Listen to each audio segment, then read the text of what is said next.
They say the Ozark woods remember everything, the footsteps of those who trespassed, the whispers of those who sinned, and the cries of those who should never have been born.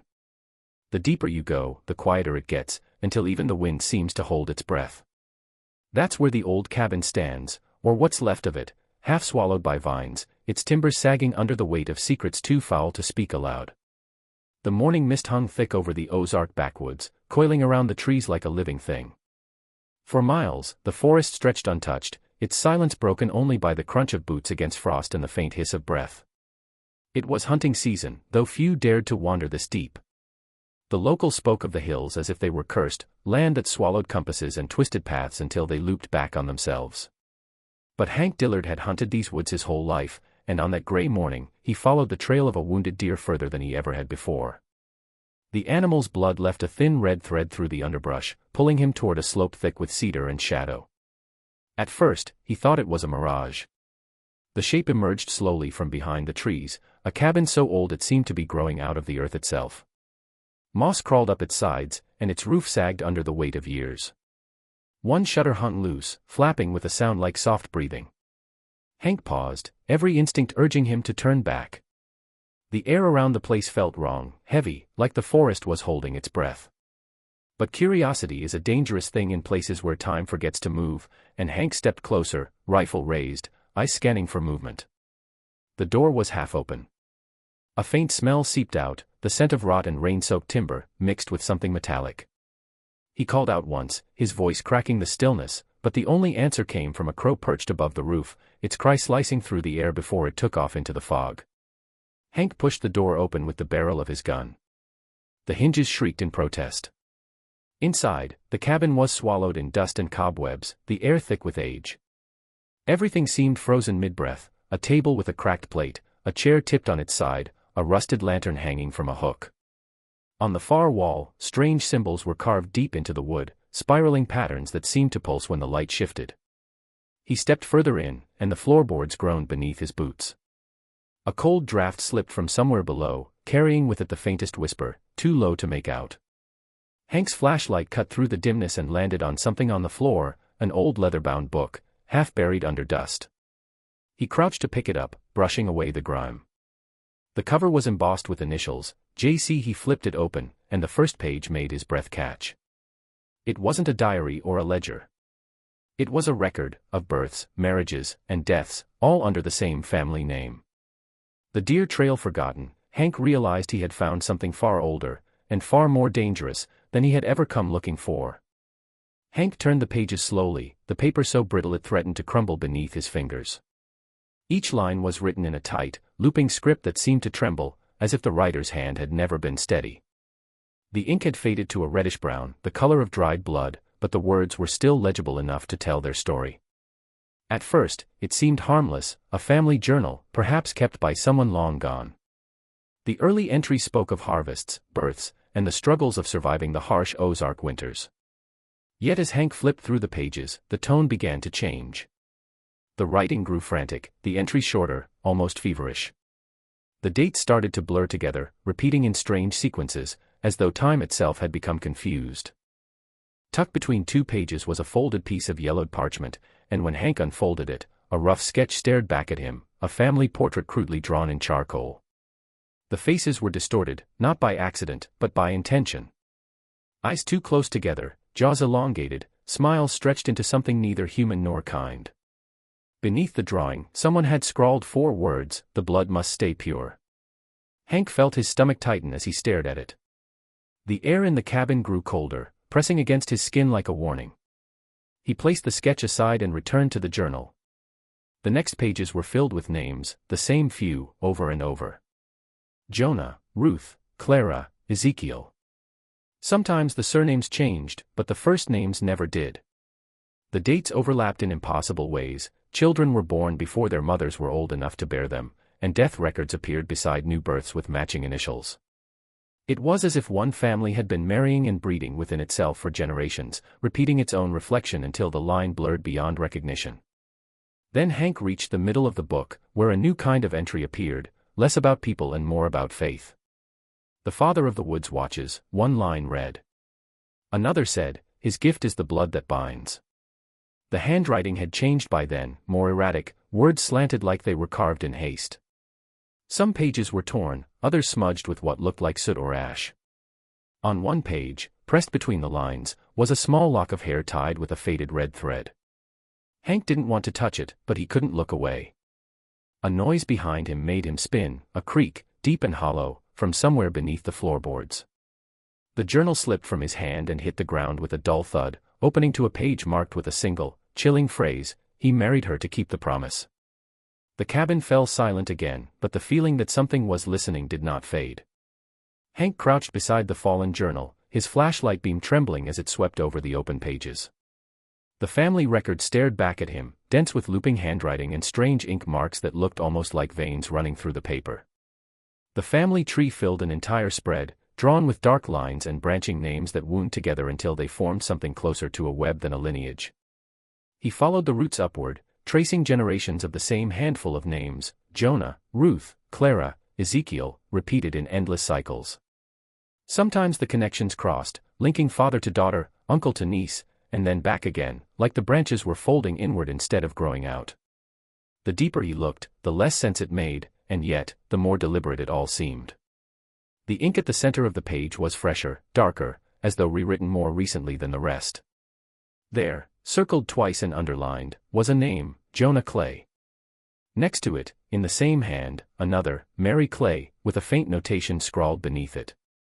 Hank leaned closer, squinting to make out the words. Granddaughter, married 1894. His pulse quickened as his mind tried to process what he was seeing. He flipped through the next few pages, hoping for some kind of correction or explanation, but each entry only confirmed the same disturbing truth. Births were recorded beneath that union, children listed without mothers, entire branches of the tree erased or rewritten. At the bottom of one page, someone had scribbled a warning that looked more like a prayer. The circle must remain unbroken.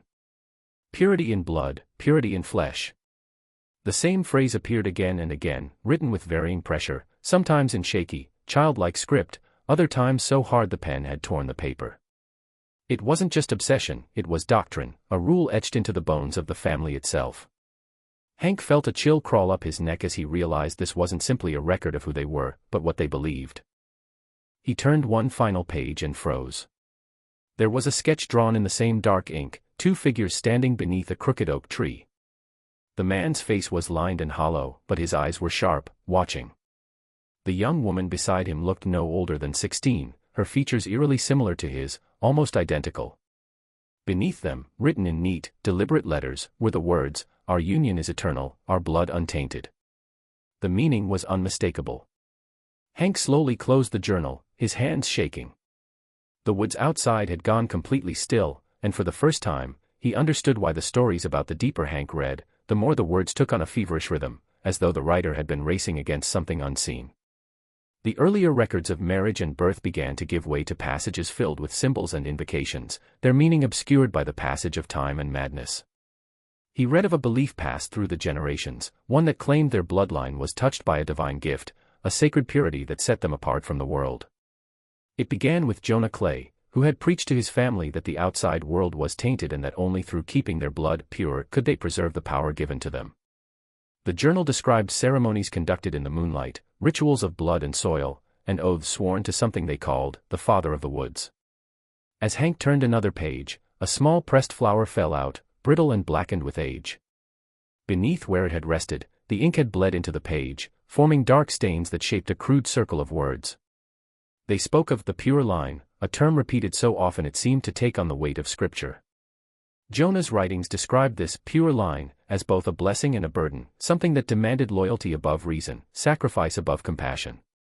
He had written that the family's bond with the forest was not symbolic but literal, their lives were tied to it, their blood feeding its roots, their lineage serving as its guardians. But the tone of the journal shifted as it neared the later years. What began as pride curdled into paranoia. There were mentions of children born with strange deformities, of babies who never learned to speak, of others who disappeared soon after birth. Yet even these were written as offerings, necessary losses to maintain the family's sacred connection. The gift is thinning, one line read, the blood must be renewed. Hank's stomach tightened as he pieced together what that meant. The idea of preserving the family's purity had become a desperate act, forcing generation after generation into the same endless cycle. The entries grew increasingly fragmented, written in a shaking hand that seemed to tremble off the page. "The woods are watching," one note said. "They hunger for what we owe." The final entries were less words than scrawls, as if made by someone half-mad, the ink smeared by what might have been tears or blood.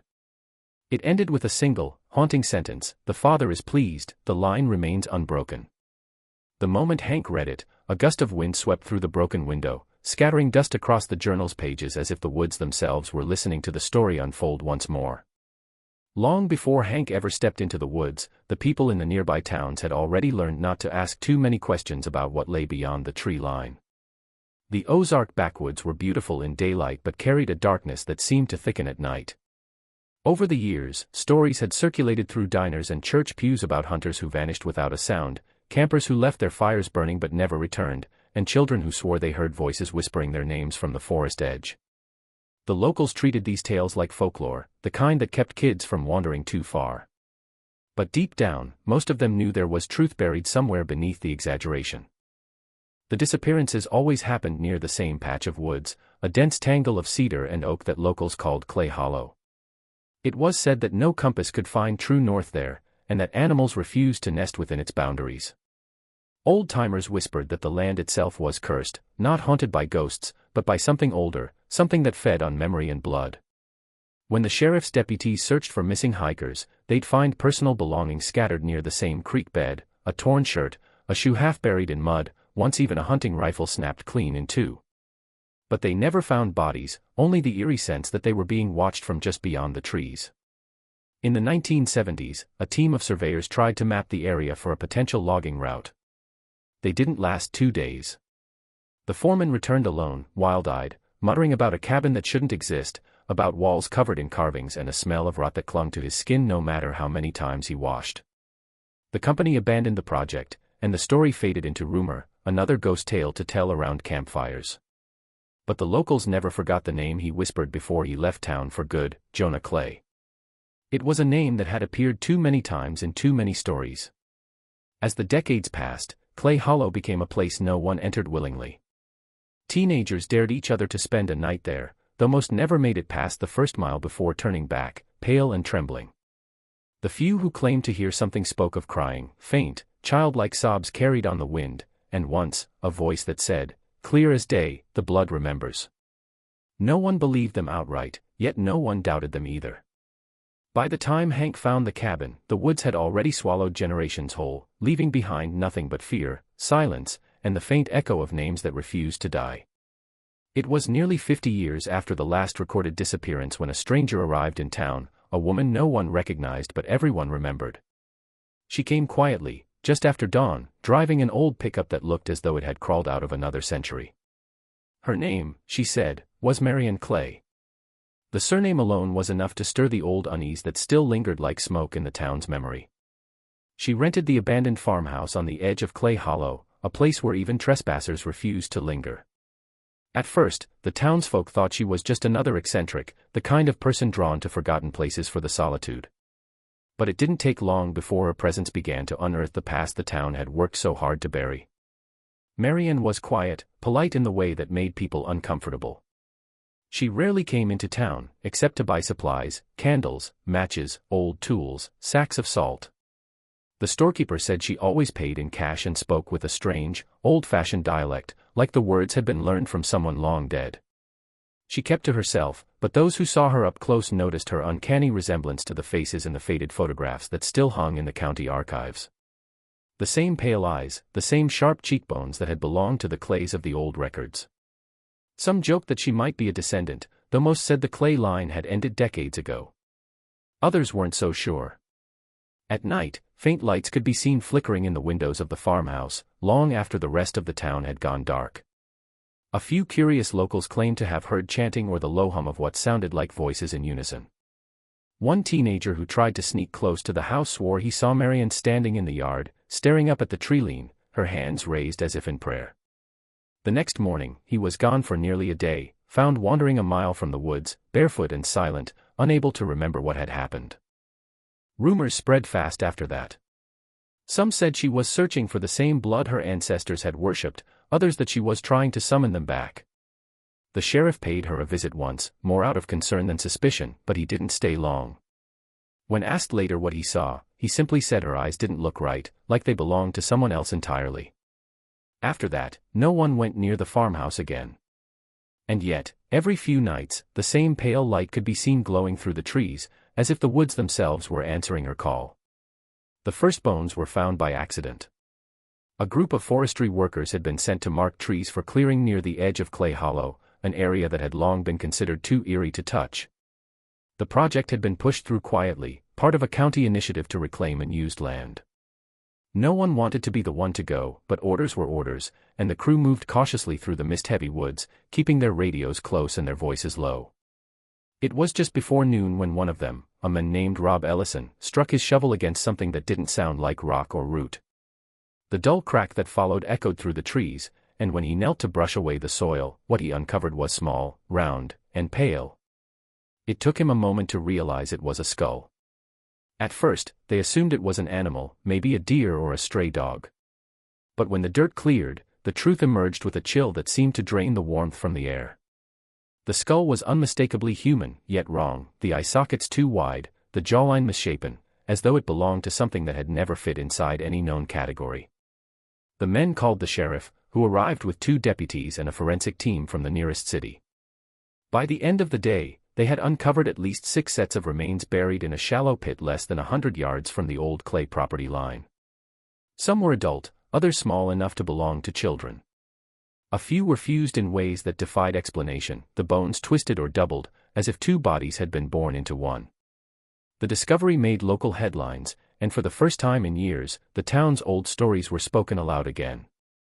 The sheriff tried to keep details quiet, but word spread that one of the forensic experts had refused to return after the first day, muttering something about the unnatural condition of the remains. Soil tests revealed traces of animal blood mixed with human, and fragments of carved bone were found near the graves, each etched with spiraling symbols that matched those Hank had seen inside the cabin. The medical examiner's report noted that some of the skeletons appeared far older than others, suggesting the pit had been used repeatedly over generations. When they dug deeper, they found a rusted locket among the bones, its faceplate engraved with the initials JC. Inside was a faded photograph of a man and a young woman standing beneath a crooked tree, both wearing the same cold, distant smile. The sheriff pocketed the locket, but later, when he tried to look at the picture again, the photograph was gone, nothing left inside but a smear of dark, reddish dust that smelled faintly of iron and rain. When Hank turned to the final section of the journal, the writing had changed completely. The letters were jagged, uneven, scrawled in ink that bled through the thin paper. The earlier entries had spoken of family, ritual, and devotion, but these last pages trembled with fear. The writer spoke of a child, the final child of the Clay bloodline, one that should not have been born. The entry described how the girl came into the world silent, her skin pale as candle wax and her eyes clouded gray. She never cried, never smiled, and never seemed to breathe quite right. Yet she lived, or at least, she moved. The family had taken her birth as a sign, though no one could agree on what kind. Jonah Clay, the patriarch, had written that the child carried the mark of the promise, but others called her a curse. In later entries, the tone turned desperate. The child, now a few years older, had begun to speak in words the others didn't understand, muttering in the dark, calling to the woods as if something out there could hear her. Animals avoided the house, birds refused to land on the roof, and on several nights, the family woke to find her standing in the doorway, staring out into the forest with her head tilted like she was listening to something. Jonah's handwriting grew more frantic as he described her unnatural knowing, how she would name people before they arrived, recite things that hadn't yet happened, and whisper of faces in the trees that smiled back at her. The entries stopped for a few pages, replaced by stains that looked like rain or perhaps tears. Then came one final note, written by someone else. The words were simple but trembling with guilt. The child was hidden beneath the floor, it read. Jonah said it was to protect the name. But the cries never stopped. Beneath that line was a crude drawing of the cabin itself, a cross marked in the center where the boards met. Hank stared at the page until his vision blurred, then looked up toward the floor around him. The wind had quieted outside, and in that suffocating silence, he swore he heard something, a faint, rhythmic thumping from below, too steady to be a trick of his pulse. The sound was soft but certain, like small hands knocking against the wood from the other side. Dust trembled loose from the ceiling as the noise came again, slower this time, followed by what could only be described as a sigh. It was the sound of something that had waited far too long to be found. After Hank left the cabin that night, the woods never sounded the same again. The stillness that had once seemed peaceful became thick and alive, filled with a low hum that settled deep in the bones. The locals began noticing it too, a strange resonance that rolled through the valleys after dusk, sometimes faint as wind, other times sharp enough to rattle windows.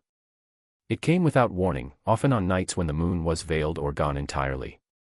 At first, people thought it was animals or shifting trees, but those who lived closest to Clay Hollow swore it was something else. They said it sounded like a voice, or many voices, calling in unison, rising and falling like a chant too old to be remembered. Farmers started reporting livestock vanishing from their pens, the gates still latched in the morning as if nothing had entered or left. Hounds refused to hunt near the tree line, howling and cowering as though sensing something human and wrong. Even the birds grew silent, abandoning their nests when the sound began to echo through the branches. No one dared to go near the old clay land anymore, not even during the day. It wasn't fear of ghosts that kept them away but something heavier, more ancient, a dread that came from knowing something beneath the soil was awake. On one of those moonless nights, an old trapper named Lester Kane claimed to have heard a cry so human it froze him in place. He described it later as a woman's voice, drawn out and trembling, repeating a single phrase he couldn't understand. It came from near the cemetery that bordered the Clay property, a graveyard overgrown with thorn and vine. He swore he saw the ground move, as if something beneath was pushing upward, but when he blinked, it was still again. Others began to hear the same sounds, laughter that turned to weeping, the creak of a rocking chair where no house stood, the faint rhythm of knocking that traveled between the trees. The sheriff tried to dismiss it as superstition, but by then, too many had heard it for coincidence. Even he admitted that the noise followed no wind pattern and carried too far to be natural. One night, he drove out alone toward the hollow, his headlights cutting through the dark like blades. He didn't get far before he stopped his car, rolled down the window, and listened. Later, he would tell only one person what he heard, the soft, deliberate whisper of a child's voice calling his name from somewhere deep within the trees. He left the engine running and never went back. Years passed before anyone dared to reopen the investigation into the Clay family, but when they finally did, it was for reasons that had little to do with folklore. The state had authorized a series of genetic and historical studies on isolated communities, hoping to document long-forgotten bloodlines. Among the records, the name Jonah Clay surfaced again, tied to census data that should not have existed. His lineage had supposedly ended in the early 1900s, but DNA recovered from the remains found near Clay Hollow suggested otherwise. The results were inconsistent, impossible by every known standard. Multiple samples taken from different skeletons shared genetic markers that should have been separated by generations. It was as though the same blood had cycled through itself for centuries, unchanged, looping like a curse. A young geneticist named Dr. Lorne Hale was assigned to trace the living descendants, assuming at first that none existed. But as he cross-referenced local birth records with hospital data from nearby towns, one match appeared, a woman named Marion Clay. She was registered under a false address, her paperwork incomplete, but her DNA connected perfectly to the Clay line. The discovery should have ended there, just a quirk of genealogy, but the results revealed something worse. Marianne's genetic code contained markers that didn't match any modern database. Some sequences were so degraded, so alien in structure, that one lab technician refused to handle the sample again, describing it as something that feels alive when you touch it. Dr. Hale visited the old farmhouse to speak with her, though locals warned him not to. He arrived at dusk, the air thick and still, the scent of pine sap heavy on the wind. The house looked abandoned, its windows covered in grime, yet a faint orange glow flickered behind the curtains. He knocked once, twice, and the door opened on its own. Inside, the air was stale, and the only sound was the steady creak of a rocking chair from somewhere deeper in the house. He called out, but no one answered. When he finally found the source of the light, it came from a single lantern resting beside a mirror. In the reflection stood a figure behind him, pale, thin, with eyes the color of storm clouds. Dr. Hale was found the next morning wandering along the road, barefoot and incoherent.